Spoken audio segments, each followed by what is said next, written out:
You're listening to Gym Owner Jams. Welcome to another episode of Gym Owner Jams. This is a real logo, as you can see. Thank you, Nick. Today we're going to talk all things competition. We are very excited to have launched our first official ATG Comp Rumble in Randburg that kicks off next month.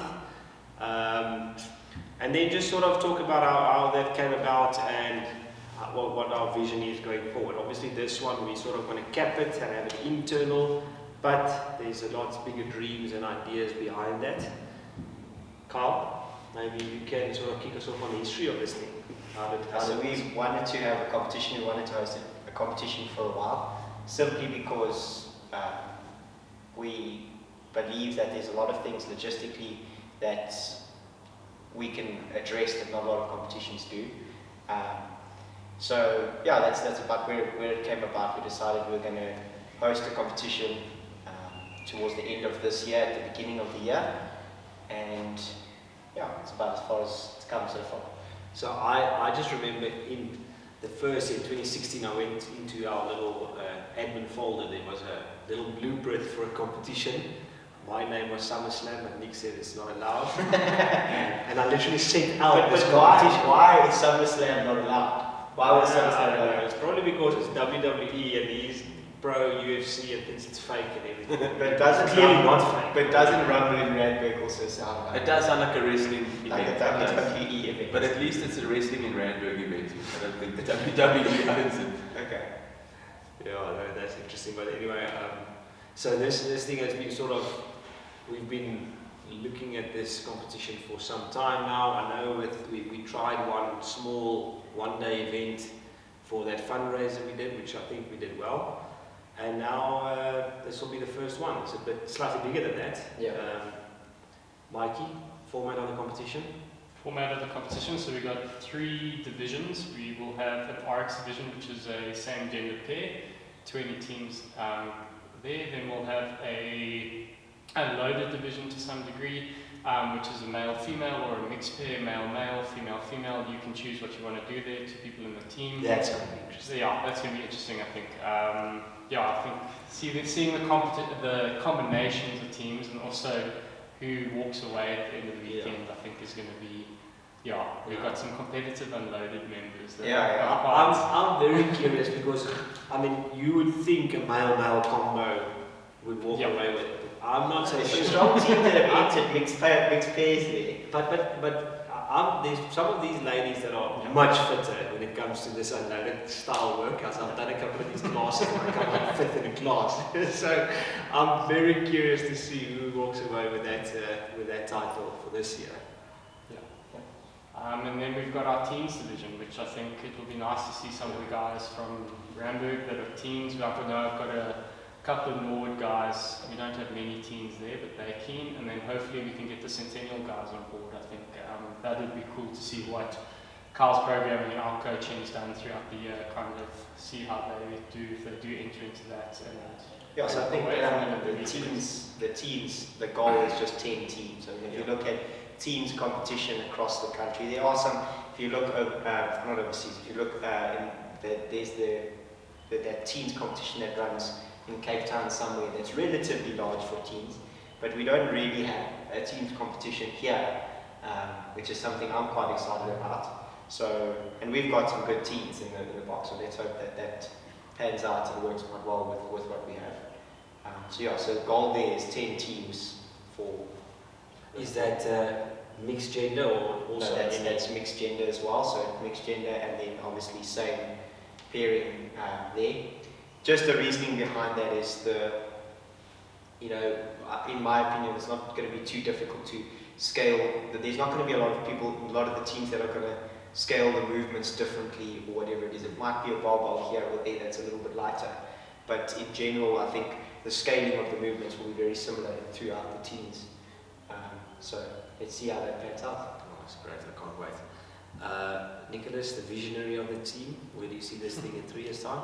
Well, I mean, obviously this is just our foundation. What we're trying to do here is just we're trying to see where the pitfalls can be. We're trying to see what we can do with this type of thing, and we're trying to map it out cleverly, where we're not sort of throwing the the kitchen sink in from the beginning. So we're starting primarily in-house, and we have said that if people want to have a partner in their team that's not from the gym, they are able to do that.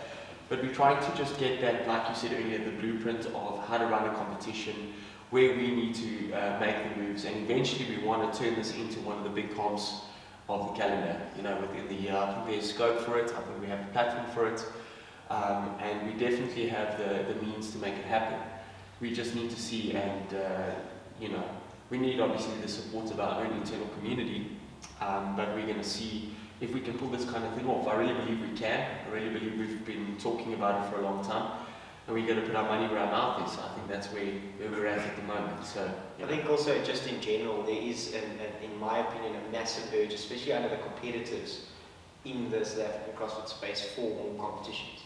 I mean, if we take the big competitions a year, you maybe got three competitions through the whole year to compete. And it's quite difficult for, I would suppose, the higher level guys, or even the younger teens specifically that are coming through the ranks, to develop that competitive edge. I mean, if you think about any other sport, you play 20, 30 games in a season through the year, whereas, you know, you're doing CrossFit as your sport, functional fitness, and you're only competing 3 times a year. It's going to be a lot harder for you to progress through the ranks if you're not able to test yourselves against someone else. So, I mean, as much as we want a good competition and we want to run a nice competition or whatever, I think it's just trying our best to fill a gap in trying to build the competitive side of the sport a little bit in the country, I think. I think also what's important for this kind of competition is for people who've never done it before, for people who have been on the fence about putting themselves out there a little bit. This is a great one to do because there's going to be very little pressure. This is not one of those competitions where you're going to get the elite athletes in the country coming through and making the events intimidating. Each workout is doable, especially the fact that the RX division is scalable completely. And we'll talk about how that's going to work scoring-wise just now. But it's something that if you've thought about testing where you're at the moment and setting yourself proper goals and giving yourself benchmarks to work towards, this is a great idea for you. And most people that I've spoken to have been very, very excited about it. But there have been a few people on the fence talking about, you know, is competition for me? But I think it really just gives you that little bit of the butterflies in the stomach. It gives you something to work towards and energizes you, especially towards the end of the year. You know, this is the time of the year where everybody seems to take that downturn and starts to try and coast themselves to December.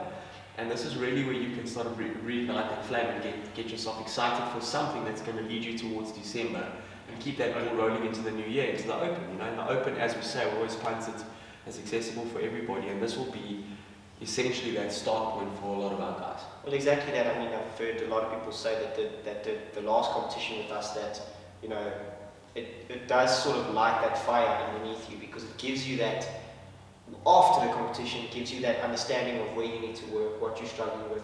Because you kind of get stuck in a rut training with the people around you, because you always do well at the same things and you don't do so well at the things that you're not good at. But to see yourself and be able to gauge yourself against people that you don't really regularly train with gives you a better perspective and lights a bigger fire under people. But I think something that you mentioned, which is quite important, is if we want the sport to grow, and I think this is also what we want to do, is eventually it would be cool if this could be an elite competition where there would be some of the best athletes in the country, but that's not going to happen anywhere if we don't have a big community event around it. I mean, if you think about organising wise, for an organiser to put on an event year in, year out, you need to make sure that you can financially support the event going forward, and it makes sense financially to do it. Thank you. I don't know if it's stopped recording.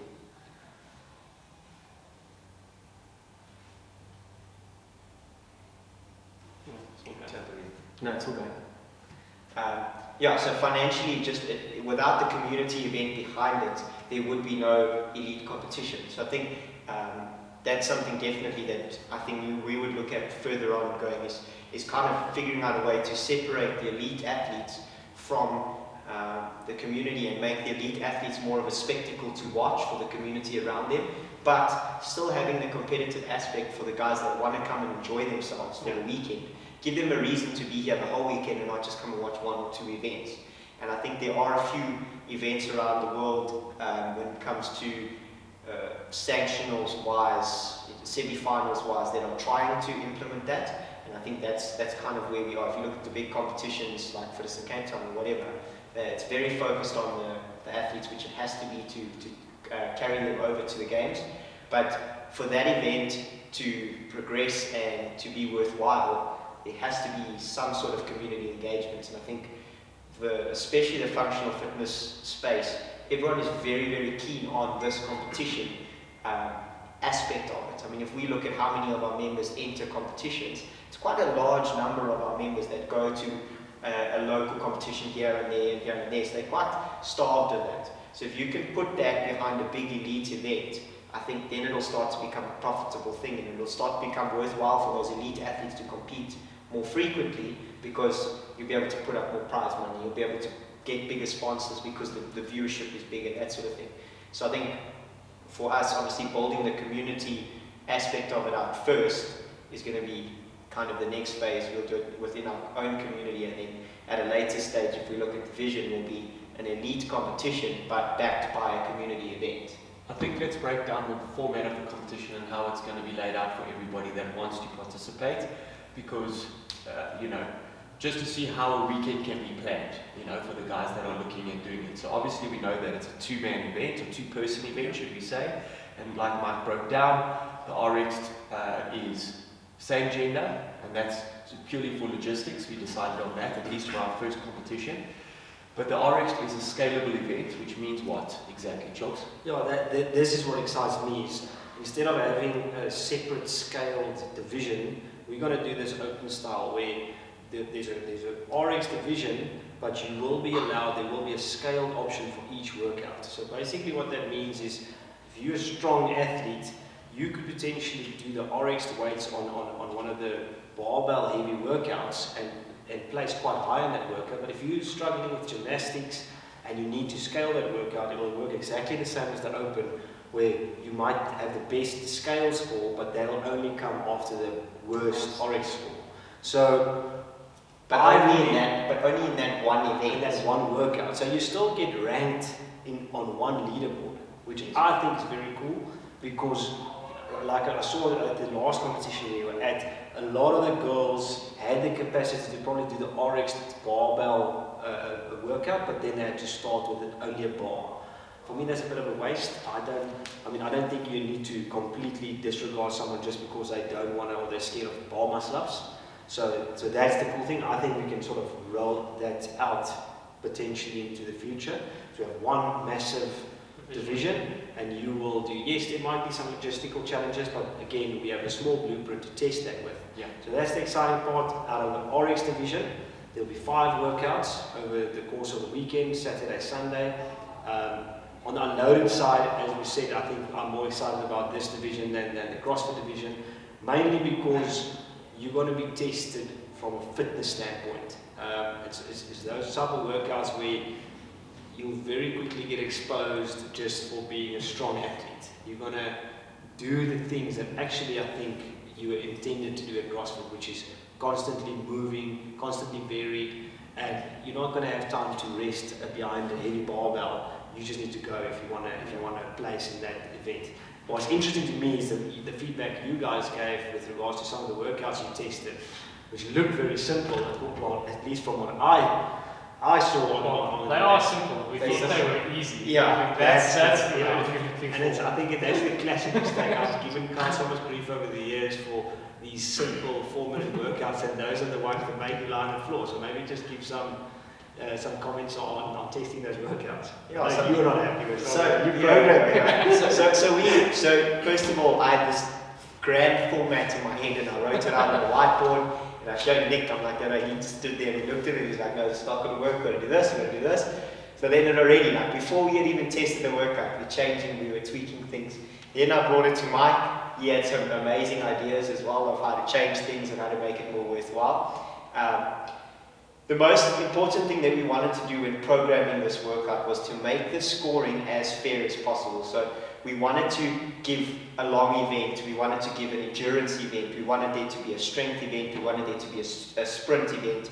So to incorporate all of that, so it's not just favouring an athlete who's got a gas tank for longer than 15 minutes, for example, or favouring someone who's a little bit stronger with gymnastics, or favouring someone who's better with the barbell. We tried our best to make all the workouts in a format that you really had to be the most all-rounded athlete to do it. Now, obviously, this is in our opinion, and someone else is probably going to look at the programming and say they're not happy about it, but we do have a method in behind why each workout goes the way that they do. So when we tested it, I still remember we walked out onto the field to test the one workout, the one sled push workout, and we literally restarted that workout like 3 times.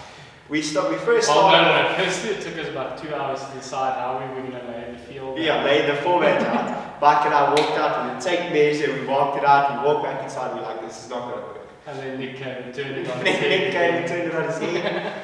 While we were standing there in the workout, we did 2 rounds of the workout, and then we decided, nope, this is not going to work either, we have to start again. So there's been a lot of trial and error with all the events.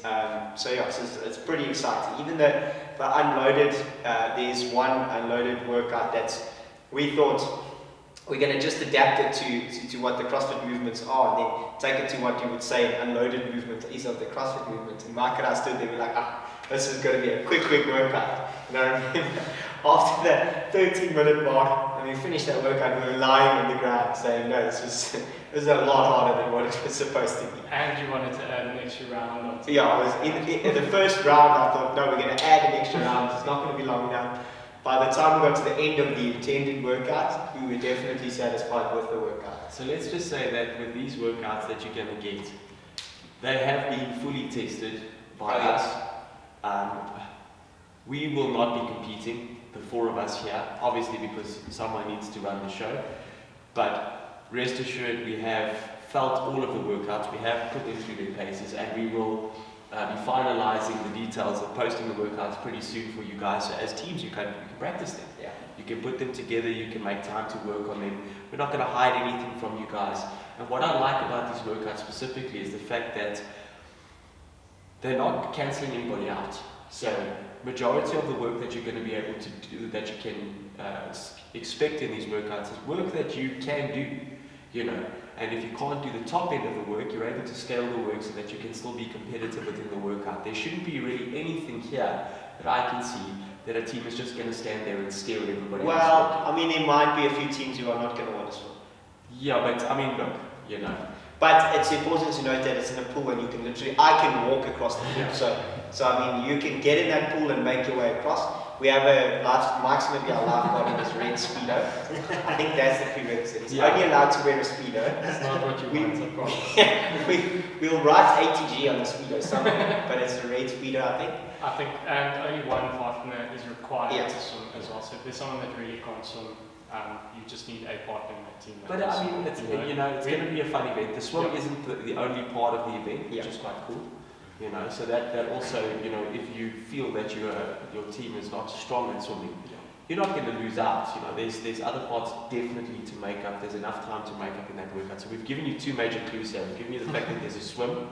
You heard earlier that there's definitely a sled in here, and you heard that there's some long, interesting stuff going on with the unloaded. Are there any other little tidbits we want to give them? Well, I think the other one that we can say is that the final is going to be super interesting. I'm super excited for the final workout. That is just what you would say sell your soul kind of workout. And everyone's doing the final. Yes. Everyone's doing the final. There's no cut. So that's pretty cool. So like Nick was saying, we've tested all the workouts, and a lot of the workouts have been tested back to back. So we've done one workout, we got straight into another workout.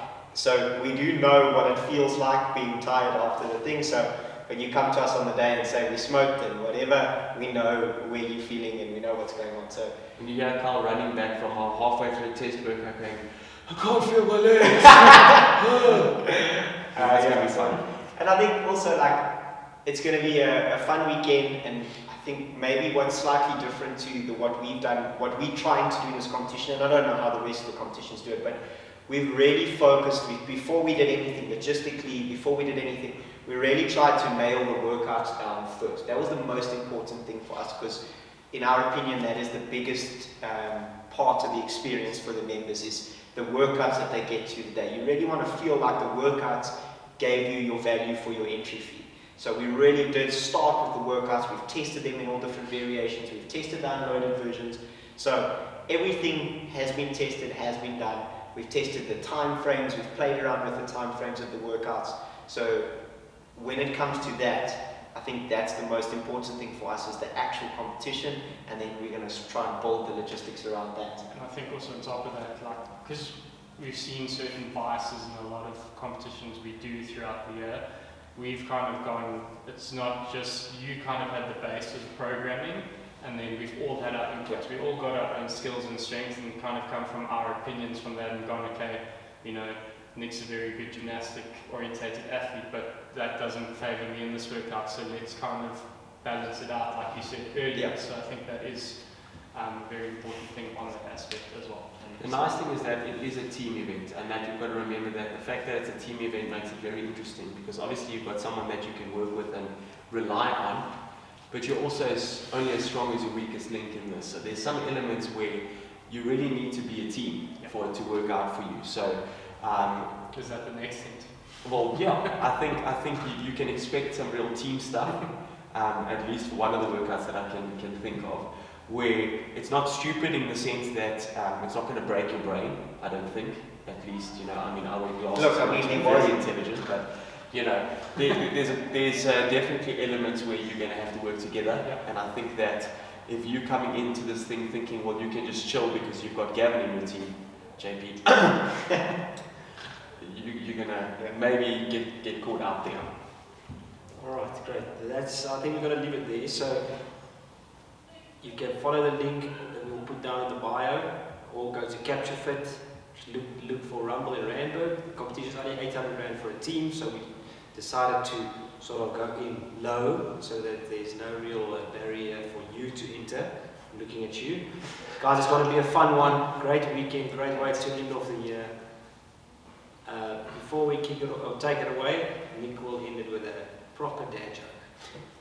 I don't know what's proper, but I was at Home Affairs today, so I have to have a joke at this. To the man who stole my place in the queue this morning, now I'm after you.